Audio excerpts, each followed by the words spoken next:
নমস্কার, কেমন আছেন সবাই? আশা করি ভালোই। আর এই আমাদের ভালো থাকার জন্য যারা নিজেদের সারা জীবন উৎসর্গ করেছেন সেই সকল বীর শহীদদের জানাই শ্রদ্ধাঞ্জলি। আজ 16ই ডিসেম্বর, বিজয় দিবস।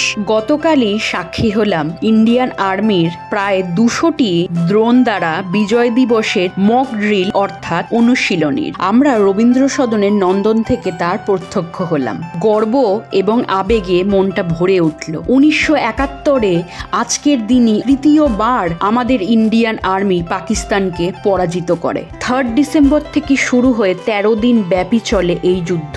পাকিস্তানের এই পরাজয়ের পরই ইস্ট পাকিস্তান স্বাধীন হয়ে ভারতীয় উপমহাদেশে তৈরি হয় একটি নতুন দেশের, যাকে আজ আমরা বাংলাদেশ নামে চিনি। যেই সকল প্রতিবেশী নাগরিকরা আমাদের দেশের সাথে কলাগাছের তুলনা করে তাদের জন্য রইল অনেক সহানুভূতি। জয় হিন্দ, ভারত মাতা কি জয়।